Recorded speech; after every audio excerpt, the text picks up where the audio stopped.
Farishtalar so'rabdilar. Ya Alloh, namozxon senga duo qilsa nima deysan? Sen labbay deyman.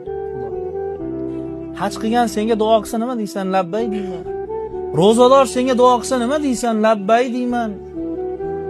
Infoq, ihson doimo bir odamlarga yaxshilik qilgan inson senga duo qilsa nima qilasan? Labbay deyman.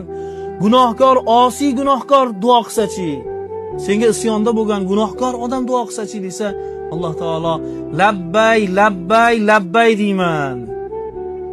Farishtalar, ey Robbi, ibodatdagi odamga bir marta labbay deysan-u, gunohkorga 3 marta labbay deysanmi desa, Alloh taolo hadis qudsiyda ya'niki aytibdiki, namozxon ibodatdagi odam ibodatiga suyanib menga yolvoradi. Lekin gunohkor meni rahmatimga, meni fazlimga, meni marhamatimga suyangani uchun unga 3 marotaba labbay deyman dedi.